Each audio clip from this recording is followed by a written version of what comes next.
किसान भाइयों, यदि हमें खेती से अच्छा पैसा कमाना है तो हमें ऐसी फसल का चुनाव करना चाहिए जो कम समय में और कम लागत में हमें अच्छा उत्पादन दे जाए। किसान भाइयों, वैसे ही गाजर की एक फसल है किसान भाइयों। यदि आप गाजर की खेती करते हैं तो 1 एकड़ से आप लगभग 4 से 5 लाख रुपए बड़े आराम से कमा सकते हैं।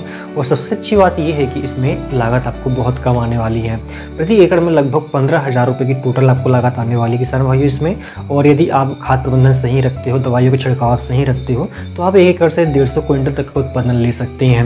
ये फसल मात्र 90 दिन की होने के कारण किसान भाइयों, इसमें हम आगे कोई अन्य फसल भी इस खेती में ले सकते हैं। आज की इस वीडियो में किसान भाइयों हम आपको गाजर की उन्नत खेती कैसे करना है, आप 150 क्विंटल का उत्पादन कैसे ले सकते हैं, इस विषय में डिटेल में जानकारी आपको देने वाले हैं। साथ ही आपको कुछ ऐसी उन्नतशील किस्में बताएंगे जो आप सितंबर अक्टूबर माह में अगर लगाते हो तो बहुत अच्छा उत्पादन आपको मिलेगा और इसमें मंडी भाव भी आपको बहुत अच्छे मिलने वाला है। किसान भाई, गाजर की खेती हम सभी मौसम में कर सकते हैं, पूरे वर्ष भर गाजर की खेती की जाती है। लेकिन यदि हम इसकी अगेती खेती करते हैं, मान के चलिए यदि हम इसकी खेती सितंबर अक्टूबर माह में करते हैं तो किसान भाई इसके हमें उत्पादन के साथ साथ मंडी भाव भी बहुत अच्छा मिलता है। वैसे हम देखते हैं कि गाजर का जो मंडी भाव 30 रुपये के आसपास बना होता है। जब हमारी फसल सितंबर माह में हम लगाते हैं और निकल कर मंडी में जाती है तो उस समय लगभग हमें 25 रुपये के थोक भाव इसके मिलने की संभावना रहती है किसान भाइयों। तो आप जो सितंबर माह में खेती कीजिए तो आपको बहुत अच्छा उत्पादन और मंडी भाव दोनों ही मिलेगा किसान भाइयों। आगे प्रश्न उठता है कि हमें किस प्रकार की मिट्टी में खेती करना चाहिए ताकि हमें अच्छा उत्पादन मिले। तो वैसे तो रेतीली जो भूमि है किसान भाई, उसमें हमें अच्छा उत्पादन मिलता है। इसके अलावा हम इसमें लाल मिट्टी में, काली मिट्टी में, सभी प्रकार की मिट्टियों में खेती कर सकते हैं। आपको सिर्फ जो मिट्टी का pH मान का ध्यान रखना है।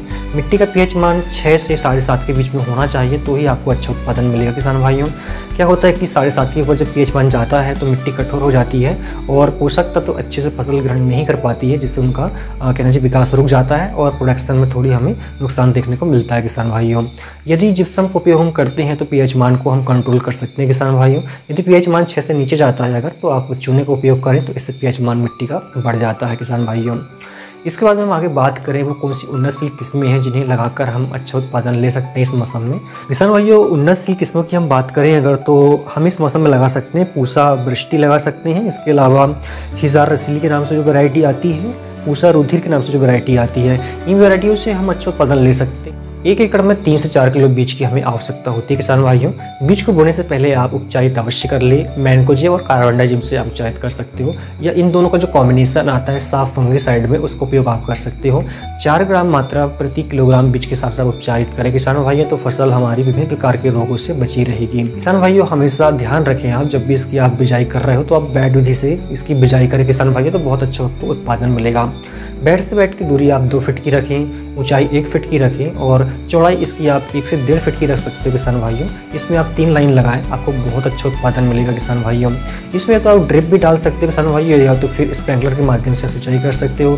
यदि आप खुली सिंचाई करते हो तो बेड आपकी जो ऊंचाई है वो थोड़ी कम रखें आप, तो खुली सिंचाई करने में आसानी होगी किसान भाइयों। खेत की तैयारी पहले आप अच्छे से कर लें किसान भाइयों, उसके बाद में आप बेड बनाएं, फिर इसकी बिजाई करें आप। लेकिन ध्यान रखें कि आप जब भी खेत की तैयारी कर रहे हैं तो खेत के आसपास साफ सफाई बनाए रखें आप। इसके अलावा अंतिम जुताई से पहले आप प्रति एकड़ कम से कम 3 ट्राली गोबर की सड़ी हुई खाद आपको अवश्य इसमें डालना है किसान भाइयों। ये गाजर की फसल से हमें अगर अच्छा उत्पादन लेना है तो खाद प्रबंधन बहुत अच्छा हमें रखना पड़ेगा। इसमें लगभग 3 बार खाद देने की हमें आवश्यकता होगी किसान भाइयों। जब हम बुआई कर रहे हो तब पहला खाद हमें देना होता है। इसके अलावा 25 से 30 दिन के अंतराल में, और अंतिम खाद हमें लगभग 60 दिन के आसपास देने की आवश्यकता होती है। लेकिन शुरुआत में जब बुआई हम करते हैं उस समय बेसल डोज जो हम डालते हैं वो सबसे इंपॉर्टेंट होता है। जितना मजबूत हमारा बेसल डोज रहेगा उतना अच्छा हमें उत्पादन मिलेगा। इसमें आपको क्या लेना है किसान भाइयों, 50 किलोग्राम का जो DAP का बैग आता है वो आपको लेना है। साथ ही 25 किलोग्राम इसमें आपको MOP जिसे हम पोटास कहते हैं वो आपको लेना है। 35 किलोग्राम यूरिया लेना है। इसके साथ ही किसान भाइयों आपको 1 किलोग्राम ह्यूमिक एसिड मिलाना है। 10 किलोग्राम इसमें दानेदार सागरी का मिलाना है। यदि खेत में दीमक वगैरह या फंगस की समस्या बनती है तो 1 किलोग्राम आप बायोस्टिन पाउडर भी इसमें मिला सकते हो। सभी को आप मिला लें और बेड में डाल दें। उसके बाद बिजाई करें किसान भाइयों, तो आप देखेंगे कि आपकी फसल बहुत अच्छे से विकास करेगी और उत्पादन भी आपको अच्छा मिलेगा। अगला खाद हमें देना किसान भाइयों 25 दिनों के बाद में। इस समय हमारी फसल जो है वो वनस्पति का अवस्था में होती है और नीचे मूल भी इसमें बढ़ने लगते हैं किसान भाइयों। तो इस समय आपको लेना है 30 किलोग्राम यूरिया और 5 किलोग्राम इसमें माइक्रोन्यूट्रिएंट्स लेना है किसान भाइयों। दोनों को अच्छे से मिलाकर आप खेतों में डाल दें, सिंचाई करें। लेकिन ध्यान रखें कि आप खाद डालने से पहले अगर खेत में किसी प्रकार की खरपतवार है तो उन्हें आप पहले निकलवा दें, मजदूरों के द्वारा निकलवा दें किसान भाइयों। इसमें दवाइयों का स्प्रे आप ना करें। अगर दवाइयों का स्प्रे आप करते हो खरपतवार के लिए तो इसमें पीलापन आने की समस्या आप देखेंगे। तो इस प्रकार आप यदि सेकंड खाद रखते हो तो आपको बहुत अच्छे से उत्पादन उत्पादन मिलेगा। और अंतिम खाद आपको डालना है जब फसल हमारी 55 दिन की हो रही हो किसान भाइयों।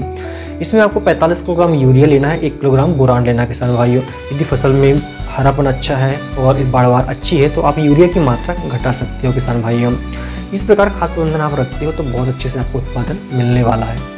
किसान भाइयों वैसे सितंबर माह में अगर खेती करते, अक्टूबर माह में खेती करती है तो इसमें रोग और कीट लगने की संभावना बिल्कुल ना के बराबर होती है। लेकिन यदि फिर भी खेतों में अगर आप फसलों में देखें कुछ कीट और रोग अगर दिख रहे हैं तो इसमें आप कुछ फंगिसाइड दवा और कीटनाशक दवाइयों का स्प्रे आप जरूर करें। आप इसमें देखेंगे कि इसमें कुछ जो समस्या आती है जब वनस्पतिक अवस्था में फसल हमारी होती है तो इस समय आपको जो कुछ रोग देखने को मिलेंगे इसमें रहेंगे aphid, leaf hopper, damping off powdery mildew, इसके बैक्टीरियल लीफ स्पॉट, इस तरह के बहुत सारे रोग और कीड़े देखने को आपको मिलेंगे। इनसे बचाने के लिए किसान भाइयों आपको क्या करना है, आपको एडमायर जो कि कीटनाशक दवा आती है इसकी 10 ml मात्रा आपको लेनी है। इसके अलावा एमिस्टार करके एक फंगिसाइड दवा आती है, एमिस्टार टॉप करके, इसकी 200 ml मात्रा आपको लेनी है। दोनों को अच्छे से आप 200 लीटर पानी में मिला लें और छिड़काव करें किसान भाइयों, तो आपको रोग और कीटों से अपनी फसल को बचा पाएंगे। इसके अलावा हम बात करें कि इसमें कितनी लागत हमें आने वाली है, तो टोटल लागत जैसे हमने शुरू में आपको बताया था कि 15,000 के आसपास आपको इसमें लागत आने वाली है। और इसके अलावा किसान भाइयों उत्पादन की हम बात करें जिस तरह से हमने बताया है उस तरह से आप खेती करते हो तो 150 क्विंटल तक का उत्पादन आप ले सकते हो। और एक एवरेज यदि हमें 20 रुपये का भी थोक भाव मिलता है तो 3 लाख रुपये के आसपास हम प्रति एकड़ से कमा सकते हैं।